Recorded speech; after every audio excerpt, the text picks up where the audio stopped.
So today I want to talk to you about genetics and hormonal imbalance, specifically as it relates to Dutch testing. So I got to explain a couple things. Number one, what is a Dutch test?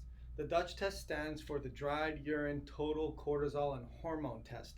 It's a 4-point or 5-point urine test. So you probably have heard of an adrenal saliva test where they take your saliva samples at different parts of the day and get an idea as to how your circadian rhythm is looking and how your cortisol is looking throughout the entire day versus just doing one test in the morning and concluding that's what it looks like for the entire day, because that would be incorrect. Your cortisol secretion and release is on a circadian rhythm where it's nice and high in the morning and low in the evening. And if you have some adrenal challenges, it's not just going to be fatigued. And that's what traditional approaches really look down at people that say there's a thing as adrenal fatigue, but it's going to be dysregulated. It's not going to be balanced. So it may be inverse. You may have low in the morning, high at night, and that would be an adrenal dysfunction that wouldn't necessarily classify as a adrenal fatigue, but it would still be adrenal dysfunction. Or you could be having inactive hormone. It's not available, and that again could be an inflammatory thing.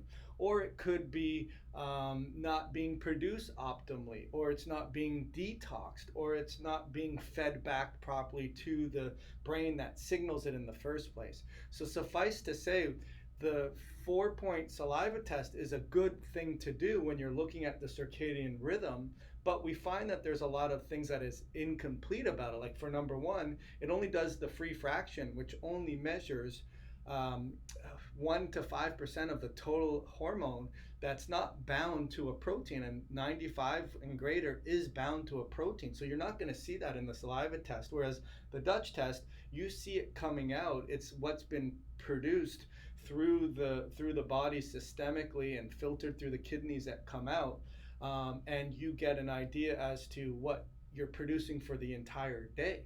Plus you get to look at the free fraction and so many other things. But this is not a video to teach you what the Dutch test is, but it's to talk to you about how we get insights on hormonal imbalance as it relates to your genetics by doing the Dutch test. So if you've done the Dutch test, great. This is really important for you. If you've never heard about the Dutch test, then you should think about doing it and not just cross your arms and say, my cortisol is low or my cortisol is high based on your 1% of your free fraction, because I see that all the time.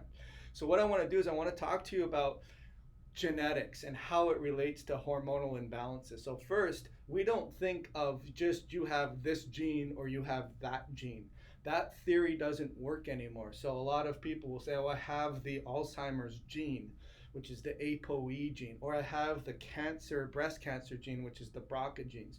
Now those have shown to be correlative, meaning there's a relationship when those genes are not fully functioning, and the environment and the stress and the infection and the inflammation and fill in the blank, that makes it more probable. And that's what we're talking about. We're talking about the perfect storm of your stressors, your inflammation, your immune dysregulation, your traumas, your chemicals that you get exposed to, your pathogens.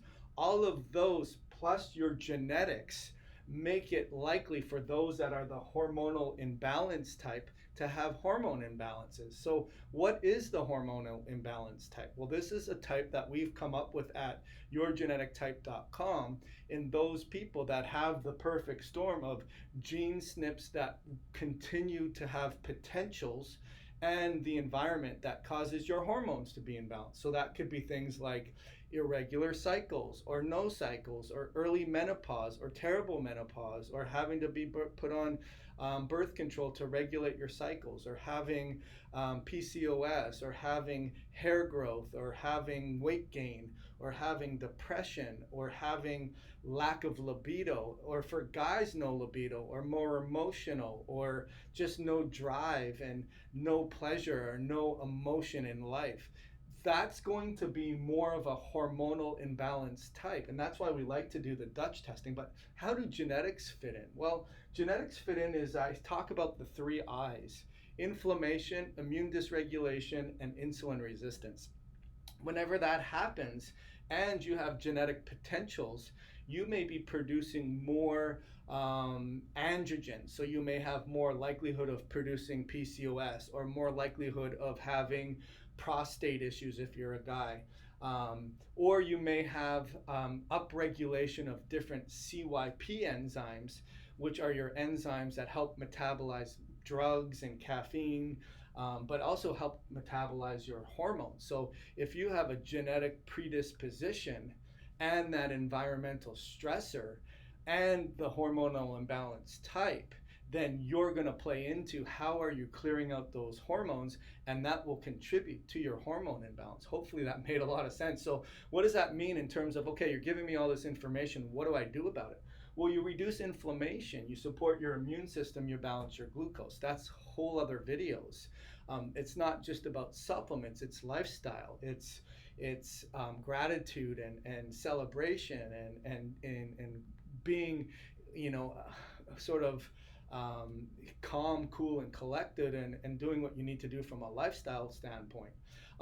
So cell danger is another thing I want to talk to you about, and the hormonal imbalance type. So when we have too much stress in our body and it over demands your availability of supply of nutrients to deal with that, that creates a cell danger. So that will change up how your HPA axis is signaling your brain. It will increase it, it will decrease it, it will increase at the peripheral level, it will decrease at the peripheral level. And that's what's great about that Dutch test too, is we look at an enzyme called 11 beta HSD, which tells us, hey, is your body at the peripheral level, even though your HPA axis is sped up or slowing down, is your body at the cellular level wanting to convert inactive hormone into active hormone, which would mean it's in an increased demand for cortisol. You're squeezing that sponge as much as you can to get the water out. Or vice versa, is your body at the peripheral level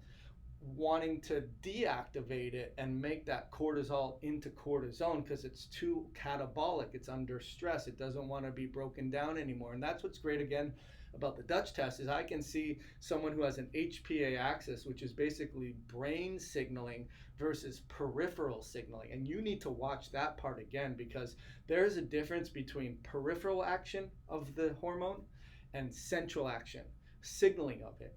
And a lot of doctors will throw the baby out with the bathwater and say, there's no such thing as adrenal fatigue, which the adrenals don't get tired, but at the cellular level, they're deactivating the hormone, it's not available.